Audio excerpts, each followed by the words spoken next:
धन्यवाद air marshal Bharti. मैं आज आप सब के साथ भारतीय सेना के एयर डिफेंस मेजर्स जो कि हमने इंडियन एयरफोर्स के साथ मिलजुल कर तालमेल में लिए, उसके बारे में कुछ बातचीत करूंगा।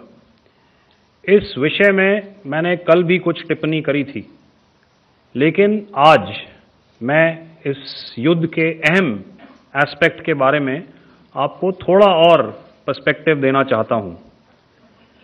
हमें एयर डिफेंस ऑपरेशन सिंदूर के एयर डिफेंस की कार्रवाई को एक कॉन्टेक्स्ट में समझने की आवश्यकता है। मैंने आपको कल बताया था कि पिछले कुछ सालों में आतंक की गतिविधियों का कैरेक्टर जो है उसमें कुछ बदलाव आ रहा था। अब हमारी मिलिट्री के साथ साथ मासूम सिविलियंस जो कि अपना बचाव करने में विफल थे, उन पर भी हमले हो रहे थे। 2024 में जम्मू सेक्टर में शिवखोरी मंदिर को जाते हुए यात्री और इस साल अप्रैल में पहलगाम में मासूम पर्यटक इस खतरनाक ट्रेंड के विशेष उदाहरण हैं। पहलगाम तक पाप का ये घड़ा भर चुका था। उसके बाद जो हुआ उसके बारे में हम कल विस्तार में बातचीत कर चुके हैं, क्योंकि आतंकियों पर हमारे सटीक हमले लाइन ऑफ कंट्रोल और इंटरनेशनल बाउंड्री को पार करे बिना किए गए थे।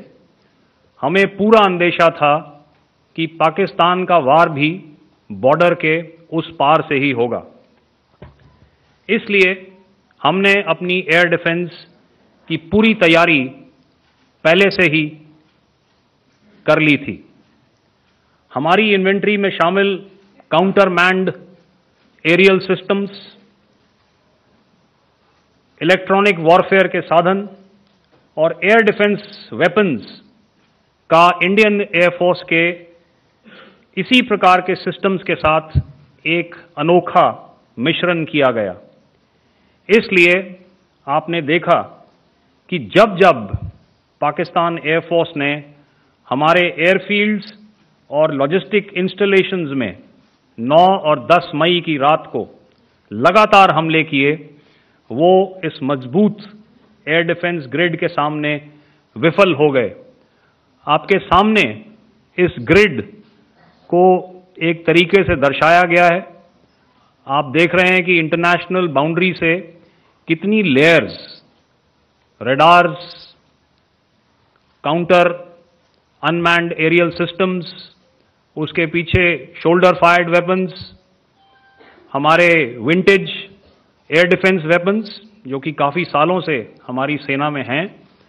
एयर मार्शल भारती ने भी उसके बारे में बात करी। और लास्ट में हमारे modern air defence weapon systems.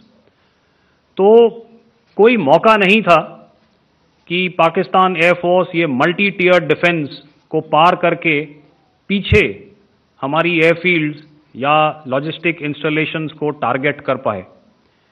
ये जो डायग्राम आप अपने सामने देख रहे हैं, ये मुझे एक इंसिडेंट की याद दिला रहा है। और मैं आपको इस उदाहरण के ज़रिए से एक ये एस्पेक्ट हाईलाइट करना चाहता हूँ। जब मैं स्कूल में था तो तकरीबन मेरे ख्याल से ये 70 का दशक था, और उस समय इंग्लैंड और ऑस्ट्रेलिया के बीच में, आज शायद क्रिकेट की बात भी करनी चाहिए क्योंकि मैं देख रहा था कि विराट कोहली ने टेस्ट क्रिकेट से रिटायरमेंट ले ली।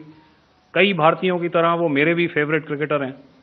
तो 70 के दशक में ऑस्ट्रेलिया और इंग्लैंड की फेमस एशेज सीरीज चल रही थी, और उस समय ऑस्ट्रेलिया के दो बहुत तेज गेंदबाज जो कि क्रिकेट हिस्ट्री में बड़ा उनका नाम है, जेफ थॉमसन और डेनिस लिली, उन्होंने अंग्रेजी बैट्समैन और उनकी बैटिंग लाइनअप को तहस नहस कर दिया था।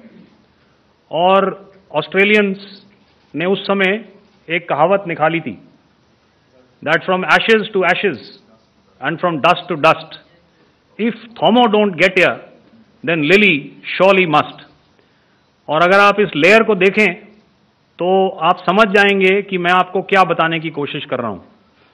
तो अगर आप सारे सिस्टम्स को पार कर भी गए तो आपको फिर भी एयरफील्ड या लॉजिस्टिक इंस्टॉलेशन या जो भी चीज को आप टारगेट कर रहे हैं उसमें पहुंचने से पहले कोई ना कोई इस लेयर्ड ग्रिड का सिस्टम जरूर गिरा देगा। जो दुर्दशा कल आपने पाकिस्तान एयरफील्ड्स की देखी और शायद आज भी एयर मार्शल भारती की प्रेजेंटेशन में, हमारी एयरफील्ड्स हर प्रकार से ऑपरेशनल हैं। यही नहीं, पाकिस्तान के ड्रोन्स और वेपनाइज्ड यूएवीज से की गई हमलावर कोशिशें भी इस ग्रिड के कारण नाकाम हुई और जो बचे कुचे ड्रोन्स थे उन्हें हमारे शोल्डर फायर्ड हथियारों से मार गिराया गया।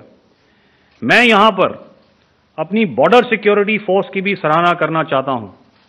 उनके डायरेक्टर जनरल साहब से लेकर बॉर्डर पर तैनात बीओपी पर पहरा देने वाले आखिरी जवान भी हमारे इस अभियान में बढ़ चढ़कर शामिल हुए और बहुत बहादुरी से उन्होंने हमारा साथ दिया। उनके काउंटर अनार्म्ड सिस्टम्स भी हमारे इस मल्टी टियर्ड एयर डिफेंस ग्रिड का हिस्सा थे, जिसके कारण पाकिस्तान की नापाक हरकतों का विनाश किया गया। आपने सुना ही होगा, जब हौसले बुलंद हों तो मंजिलें भी कदम चूमती हैं। In the end, I would like to highlight again that in every single domain that Operation Sindhur has been prosecuted, there has been absolute synergy between the three services. Not only have we, in this endeavor, been fully supported by our government, departments, and agencies, I cannot here not mention our 140 crore countrymen that have stood behind us with their prayers and goodwill, urging and inspiring us to achieve our mission and objectives. For that, we salute you. You are indeed the best. Jai Hind.